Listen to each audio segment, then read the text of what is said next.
सगी माँ का देहांत हुआ और बेटों को ही खबर नहीं। पूरा हफ्ता बीत गया। जयप्रकाश जी के पूछने पर प्रदीप का चेहरा स्याह हो गया। सक पकाकर उसने नजरें झुका ली। जयप्रकाश जी अब भी उसे हैरत से घूर रहे थे।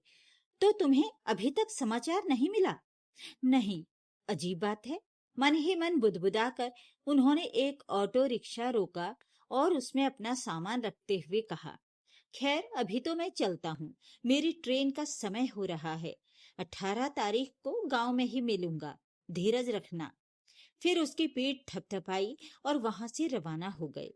प्रदीप कुछ पल बुत बना खड़ा रहा। उसे अभी भी विश्वास नहीं हो रहा था। पीछे से एक कार ने हॉर्न दिया तो विचारों के भंवर से बाहर निकला। प्रदीप ने स्कूटर स्टार्ट किया और उदास मन से अपने घर की तरफ मुड़ गया।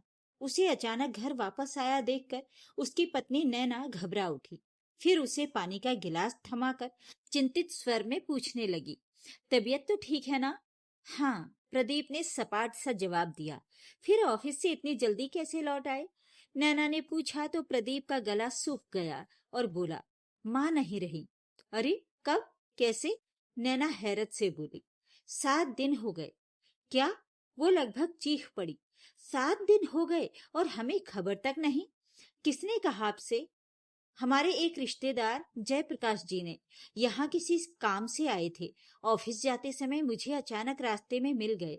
मगर नैना अचकचाई। अजीब बात है, आपकी माँ और आपको ही खबर नहीं? बड़े भैया का भी फोन नहीं आया? क्या उन्हें भी खबर नहीं मिली होगी? लगता तो यही है। भारी मन से फोन उठाकर उसने संदीप भैया को फोन लगाया। खबर सुनकर संदीप को भी बेहद हैरानी हुई। कमाल है, इस बात की सूचना क्यों नहीं दी गई हमें? आजकल तो हर गांव में एसटीडी पीसीओ की सुविधा उपलब्ध है। कहीं जयप्रकाश जी को गलत खबर तो नहीं मिली है? संदीप को विश्वास ही नहीं हो रहा था। नहीं भैया, छोटी बुआ जी के यहाँ से उनको फोन आया था। जयप्रकाश जी की बेटी की शादी 10 दिन पहले ही हुई थी, इसलिए वो दाह संस्कार और उठावनी में नहीं जा पाए। कह रहे थे अब 11वें पर जाएंगे। मुझे तो अभी भी विश्वास नहीं हो रहा। हमारी माँ का देहांत हो गया और हम बेटों को खबर ही नहीं। प्रदीप ने हैरानी से कहा, तुमने गांव फोन लगाकर पूछा? संदीप ने पूछा। किसको फोन लगाता? वहां किसी का भी नंबर तो मालूम नहीं मुझे। आपको मालूम है क्या भैया? प्रदीप ने चिंतित स्वर में पूछा। हाँ हाँ। नहीं। फिर कैसे जाने कि ये खबर सही है या नहीं? दीदी को फोन लगाकर पूछें तो हंसेंगे नहीं वो लोग हम पर। ऐसा करते हैं, दूसरे ढंग से पूछते हैं। कुछ सोचकर संदीप ने उसे फोन रखने को कहा और प्रदीप के फोन रखने के बाद संदीप ने अपनी पत्नी को कुछ समझाया। फिर विभा ने अपनी ननद ऋचा को फोन लगाया। उधर से किसी के फोन उठाने पर विभा ने पूछा, हेलो, ऋचा है? मैं उनकी सहेली नेहा बोल रही हूँ। इसी शहर आई थी, सोचा उससे मिल लूं। जरा उससे मेरी बात करा दीजिए। क्या? कब? ओ अच्छा अच्छा। ये कहते हुए विभा ने फोन रख दिया। संदीप सिर पकड़कर बैठ गया। खबर सच्ची थी, मगर उन्हें क्यों नहीं मिली? सब रिश्तेदारों को मिल गई, सिर्फ उन्हें ही नहीं दी गई। सगे बेटों को माँ के मरने की सूचना नहीं दी गई। दाह संस्कार उठावनी पर सारे रिश्तेदार आए होंगे। उस दिन भी दोनों बेटों को जब नदारद पाया होगा तो उफ, कितनी चर्चा हुई होगी। अपने आप को अपमानित महसूस करते हुए संदीप की गर्दन झुक सी गई। प्रदीप को फोन से खबर कर वो गांव जाने की तैयारी में जुट गया। 4 घंटे बाद की ट्रेन थी। 12 घंटे का सफर था। रास्ते भर इसी उधेड़-बुन में लगा रहा। सीट पर बेचैनी से पहलू बदल रही विभा ने मुंह बनाते हुए आशंका जताई। मुझे तो गहरी साजिश लगती है। कैसी साजिश? संदीप ने पूछा। माजी के गहने हड़पने की। मैं समझा नहीं। संदीप हैरान था। अरे सीधी सी बात है, हम सब पहले पहुंच गए होते तो माजी के गहने हम दोनों बहुओं में बंटते, लेकिन हमारे न पहुंचने पर अब कर लिए होंगे किसी ने अपने कब्जे में। किसने? उसी ने जो हफ्ते भर से आकर जमी बैठी है। नफरत से विभा का स्वर विषैला हो गया। संदीप ने कोई जवाब नहीं दिया, सिर झुकाए विचारों के भंवर में डूबता उतराता रहा। अगले दिन सुबह 10 बजे के लगभग दोनों गांव पहुंचे। पिताजी बाहर बैठक के एक कोने में उदास गमगीन बैठे थे। सामने रिश्तेदार भी शोकाकुल बैठे थे। रिक्शे से उतरकर संदीप ने सूटकेस एक तरफ रखा और पिताजी की गोद में मुंह छिपाकर जोर जोर से रोने लगा। कैसे हो गया ये सब? हमें खबर तक नहीं मिल पाई। पिताजी ने कोई जवाब नहीं दिया। दीवार से सिर टिकाए, आंखें मूंदे, होठों को कसकर भींच लिया। उनके झुर्रीदार चेहरे पर दर्द की असंख्य लहरें साफ दिख रही थीं। उधर विभा रिक्शे से उतरकर अंदर वाले कमरे में जाकर अपने रोने धोने से पूरे घर को गलाने लगी। अपनी ननद ऋचा दीदी से लिपट कर फूट फूट कर रोते हुए उनके कंधे को तर कर दिया था। 3-4 मिनट तक दोनों संदीप और विभा का ये करुण विलाप चलता रहा। फिर पिता की गोद से सिर उठाकर संदीप ने भीगे स्वर में उलाहना दिया। आजकल तो इतने साधन हो गए हैं, कम से कम हमें फोन तो करवा देते। करवा तो देता, मगर फिर सोचा कोई फायदा तो है नहीं। क्यों? संदीप ने शिकायती लहजे में कहा। मुझे लगा क्या पता इस बार भी तुम्हें छुट्टी मिलने में दिक्कत आ जाए। पिताजी की बात सुनते ही संदीप को यूं लगा मानो भरी महफिल में नंगा कर जूते जड़ दिए गए हों उस पर। सक पकाते हुए हकलाने लगा। ऐसा कैसे सोच लिया पिताजी आपने? मरने की खबर सुनकर तो हम हर हाल में आते, और जीते जी? बात काटते हुए पिताजी का गला बुरी तरह से रूंध गया। संदीप कुछ ना कह सका। उसके लिए मुंह छुपाना दुश्वार हो गया। पिताजी से ऐसे आक्रामक अंदाज की उसने सपने में भी कल्पना नहीं की थी। पिताजी ने एक ही बार में उसका सारा जीवन चरित्र उधेड़ कर रख दिया था। वहां बैठे पांचों रिश्तेदार होठों पर मुस्कान रोक कर मन ही मन संदीप की हालत का आनंद लेने लगे। संदीप के लिए वहां बैठना मुश्किल हो गया, मगर उठकर जाता भी कहाँ? क्या घर छोड़कर वापस चल देता? उसी समय प्रदीप और नैना का रिक्शा आकर रुका। नैना रोती हुई अंदर चली गई। प्रदीप पिता के गले से लिपटकर अपनी स्वर्गीय माँ को याद कर रोने लगा। उसका चेहरा आंसुओं से तर था और गला गम से भरा हुआ। बस उसके स्वर में हाय माँ, ओ माँ का विलाप ही सुनाई देता रहा। कुछ मिनट रोने के बाद उसने हिचकी लेते हुए अपने पिता को उल्हाना दिया। खबर तो करनी थी हमें, कैसे करता? उसकी भी बात काटकर पिताजी ने अपनी लाचारी बताते हुए कहा, मैं अकेला बूढ़ा दाह संस्कार का इंतजाम करता या तुम्हें फोन करने जाता? किसी को भी कह देते। ऐसे वक्त में तो हर कोई मदद करने आ जाता है। प्रदीप शिकायती अंदाज में बोला। सब कहने की बातें हैं बेटा। ठंडी सांस लेते हुए पिताजी ने सवालिया निगाहों से कहा, आज के जमाने में लोगों को अपनों के लिए ही समय नहीं मिलता तो परायों के लिए कौन खटता है? पिताजी की बात सुनकर प्रदीप सुक पका गया। वो समझ नहीं पाया कि पिताजी वास्तव में जमाने की शिकायत कर रहे हैं या बेटों पर कटाक्ष। अचकचाकर उनका मुंह देखता रह गया। वहीं पिताजी मुंह फेर कर बाहर सड़क की तरफ देखने लगे। प्रदीप के लिए भी वहां बैठना मुश्किल हो गया। रिश्तेदारों की मुख मुद्रा तो उसने पहले ही भांप ली थी। वो सब दबी छुपी व्यंग्यात्मक मुस्कानों से उसकी हालत का भी आनंद ले रहे थे। प्रदीप के तन बदन में आग लग गई। मन तो हुआ पिताजी से पूछे कि माँ के मरने पर 8-10 घंटों के अंदर ही सारे रिश्तेदार आ गए थे। किसने किए थे इन सबको फोन? क्या इसी तरह हमें भी फोन नहीं किया जा सकता था? लेकिन पूछने की हिम्मत नहीं कर सका। वहां अब उसका दम घुटने लगा था। ऋचा दीदी से मिलने का बहाना बनाकर वो उठा और पीछे पीछे ही संदीप भी उठकर चल दिया। अंदर ऋचा तीनों बुआओं के संग किसी काम में बिजी थी। ऋचा दीदी के हाथ में कोई लिस्ट थी और तीनों बुआ सामने रखा सामान उसके अनुसार मिला रही थीं। विभा और नैना एक और उपेक्षित सी बैठी थीं। कमरे में प्रवेश करते वक्त प्रदीप ने सोचा था कि ऋचा दीदी दोनों भाइयों को देखते ही दौड़ती हुई उनके गले से लिपटकर फूट फूट कर रो पड़ेंगी। फिर दोनों भाई उसे सांत्वना देंगी, लेकिन ऐसा कुछ भी नहीं हुआ। ऋचा ने एक पल के लिए एक उचटती सी नजर उन पर डाली और पहले की तरह अपने काम में बिजी हो गई। तीनों बुआओं ने भी ऋचा की तरह ही व्यवहार किया। संदीप और प्रदीप कट कर रह गए। चुपचाप विभा और नैना के पास आकर बैठ गए। चारों को एक एक पल काटना दूभर हो रहा था। कुछ समय तक माँ के बारे में इक्का दुक्का प्रश्न पूछते रहे। फिर नहाने धोने का बहाना बनाकर चारों वहां से भी उठ खड़े हुए। उनके जाने के बाद एक लंबी सांस लेकर ऋचा ने लिस्ट नीचे रख दी। उसका मन माँ की याद में बुरी तरह से तड़प रहा था। 2 दिन पहले ही तो ऋचा अपने माँ पिताजी से मिलकर गई थी।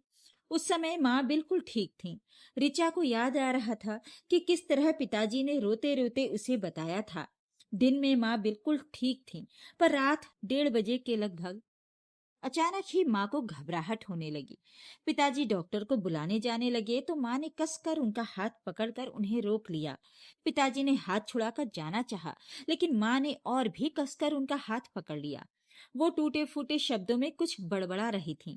शायद उन्हें आभास हो गया था कि बिछड़ने का समय आ गया है। वो नहीं चाहती थीं कि अंत समय में जब प्राण निकलें तो उनके पति भी उनके सामने ना हो। उन्हें डर था कि इधर पिताजी डॉक्टर को बुलाने गए और उधर उनके प्राण न निकल जाएं। बेबस होकर पिताजी को रुकना ही पड़ा। माँ की सांस तेज चलने लगी थी और पिताजी बेबसी से अपने जीवन सहचरी को मौत के मुंह में जाते देख रहे थे। भरा पूरा परिवार है, 2-2 कमाऊ बेटे बहू हैं, पोते पोतियां हैं, मगर साथ रहने वाला कोई नहीं। काश इनमें से कोई भी एक यहाँ होता। भावुकता में उनकी आंखें छलछला आईं। कुछ पलों बाद उन्होंने अपने मन को स्थिर किया और ठाकुर जी की मूर्ति के पास रखी गंगा जल की शीशी और तुलसी उठाई। वे तुलसी के पत्ते माँ के मुंह में रखकर चम्मच से उन्हें गंगा जल पिलाने लगे। गीता का 5वां अध्याय उन्हें बचपन से ही याद था। उसका पाठ करने लगे। माँ तुलसी और गंगाजल का पान करते हुए गीता का पाठ सुनती रहीं। अपने बेटों से एक बार मिल लेने की कसक उनके मन को अंतिम पलों तक चुभ रही थी। पिताजी ने पिछले महीने ही दोनों बेटों को फोन किया था कि माँ बहुत याद कर रही हैं, अपने बेटों से मिलना चाहती हैं, उन्हें देखना चाहती है। लेकिन बेटों को आने की फुर्सत ही नहीं मिली। अपने बेटों को देखने की आस मन में संजोए लगभग कुछ पलों तक माँ पिताजी की बाहों में ही तड़पती रही। अंतिम सांस निकलने से पहले उन्होंने हाथ बढ़ाकर पिताजी के चरणों को स्पर्श किया। सामने ठाकुर जी को निहार अपने पति के चेहरे पर नजरें स्थिर की और हाथ जोड़कर अपने प्राण त्याग दिए। स्तंभित पिताजी अपने जीवन संगिनी के बेजान शरीर को कलेजे से चिपटाए फूट फूट कर रो पड़े। जीवन भर जिसने हंसते हंसते बिना किसी शिकायत के पूरे समर्पण भाव से उनका साथ निभाया, आज वो जीवन भर के लिए उन्हें अकेला छोड़कर अनंत में विलीन हो गई थी। पिताजी का कलेजा मुंह को आने लगा। वो अपने आप को बेहद अकेला महसूस कर रहे थे। इतना बड़ा घर है, 2-2 बेटे बहू पोते पोतियां हैं, मगर उन्हें सहारा देने वाला कोई नहीं। लोगों को पैसों की कमी के कारण इलाज नहीं मिल पाता, पर यहाँ औलादों की ही विमुखता के कारण पैसा होने के बावजूद भी उनकी पत्नी को इलाज नहीं मिल पाया। माना कि मौत अटल रहती है, मगर कुछ हद तक तो उससे लड़ा जा सकता था। क्या फायदा 2-2 बेटों के होने का? इससे तो बिन बेटों के भले। और ऐसे ही बेहद मायूस पलों में उन्होंने वो कठोर फैसला लिया। आंसू पोंछकर माँ की बेजान काया पर चादर ओढ़ा, गमले में से 2 फूल तोड़कर उन पर चढ़ाए और दरवाजा खोलकर घर के बाहर आ गए। गांव की सुनसान सड़कें रात के सन्नाटे में साए साए कर रही थीं। छड़ी टेकते हुए वे गांव के बाहर मेन रोड पर आए। वहां एक एसटीडी बूथ था। बूथ का मालिक वहीं रहता था। दरवाजा खटखटाकर उसे जगाया। उसके दरवाजा खोलने पर असमय उसे जगाने के लिए माफी मांगी और छोटी बुआ को फोन लगाया। बुआ को उन्होंने सख्त ताकीद कर दी कि दोनों बेटों और उनकी ससुराल को छोड़कर बाकी सब रिश्तेदारों को खबर कर देना। हैरान रह गई बुआ, क्या करें क्या नहीं। लेकिन पिताजी ने कसम देकर उनका मुंह बंद कर दिया। फोन कर पिताजी घर लौटे। सूना घर उन्हें काटने को दौड़ रहा था। छोटी बुआ पास ही गांव में रहती थी। आधे घंटे में फूफा जी के साथ वो मोटरसाइकिल से आ गई। आते ही पिताजी के गले लगकर फूट फूट कर रो पड़ी। पिताजी के मन का दर्द रोके नहीं रुक रहा था। वो भी बच्चों के समान बिलखने लगे। छुटकी, एकदम अकेला रह गया हूं मैं। बुआ और फूफा जी उन्हें बाहों में भरकर ढांढस बंधाते रहे। 2 घंटे बाद ऋचा भी अपने पति और बच्चों के संग आ गई। थोड़ी देर बाद बड़ी और मंझली बुआ भी फूफा जी और बच्चों के संग आ गई। फिर घर में कोहराम मच गया था। पिताजी को धीरज बंधाते हुए सबने समझाना चाहा। अच्छा लगेगा क्या कि 2-2 बेटों के रहते कोई और माँ की चिता को अग्नि दे? जीते जी क्या कम जला चुके हैं वो इसे। अब मरने के बाद क्या फर्क पड़ता है कि कौन फूंक रहा है। पिताजी ने दो टूक शब्दों में इनकार कर दिया। उनकी जिद के आगे सबको झुकना पड़ा। सुबह 10 बजे तक और रिश्तेदार भी आ गए थे। 11 बजे माँ की अंतिम यात्रा शुरू हुई। उन्हें मुखाग्नि पिताजी ने खुद दी थी। माँ को याद कर संदीप ने ठंडी सांस ली। शाम हो गई थी। गरुड़ पुराण का पाठ करने के लिए पंडित जी आ चुके थे। घर के परिजन रिश्तेदार बैठक में और अंदरूनी कमरे में आकर बैठ गए थे। संदीप एक कोने में जाकर सिर झुकाकर बैठ गया। उसका मन बेहद अशांत था। दिमाग में विचारों के तूफान चल रहे थे। पिताजी के सिर्फ एक फैसले ने उसके और प्रदीप के वजूद का एक एक तिनका उड़ा दिया था। दोनों को रिश्तेदारी में कहीं मुंह दिखाने का नहीं रखा था। सारे रिश्तेदारों को मालूम हो चुका था कि पिताजी ने खुद ही दोनों बेटों और उनके ससुराल वालों को ये खबर देने से मना कर दिया था। ना कहते हुए भी सब समझ गए थे कि एक कमजोर असहाय बूढ़े ने ऐसा अनोखा फैसला क्यों लिया होगा। पिताजी यही नहीं रुके। उन्होंने रिश्तेदारों को भेजे जाने वाले शोक पत्र पर भी सिर्फ अपना ही नाम लिखवाया, बेटों का नहीं। ये पत्र रिश्तेदारों में हर एक के यहाँ पोस्ट हुए, दूर दूर के रिश्तेदारों को भी। बस नहीं हुए तो संदीप, प्रदीप और उनकी ससुरालों में। शर्म से संदीप की गर्दन झुक गई। उसके सामने अभी एक भारी समस्या और थी।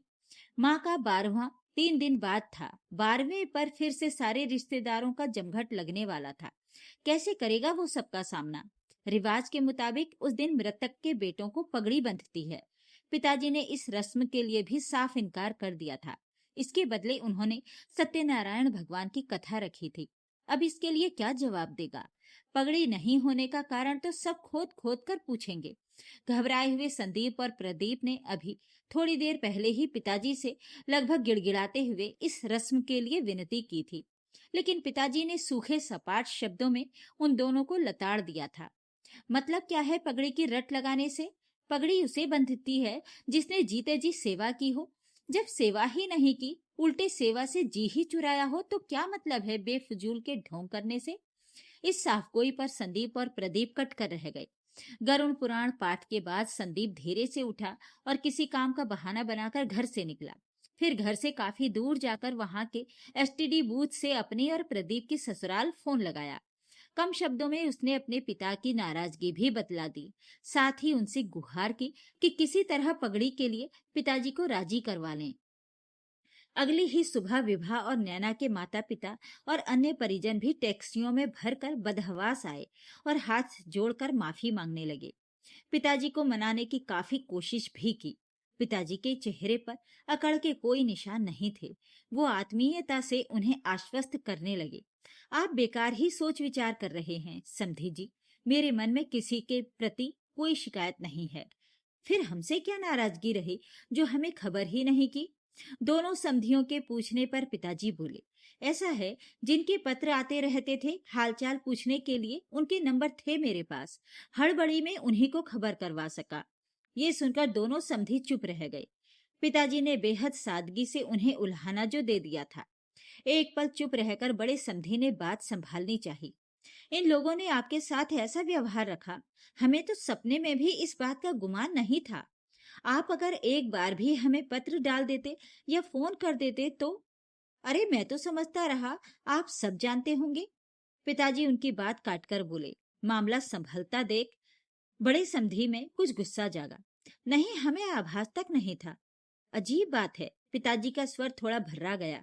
बहुएं हर साल छुट्टियों में मायके पहुंच जाती थीं। आपने कभी नहीं पूछा कि वो सास ससुर के पास कब जाती हैं? कभी पूछा कि क्या सास ससुर की इच्छा नहीं होती अपने पोते पोतियों से मिलने की? दोनों समधी और उनके परिजनों को काटो तो खून नहीं। पिताजी ने कितने कम शब्दों में बहुओं की सेवाहीनता का दुखड़ा बयान कर दिया था।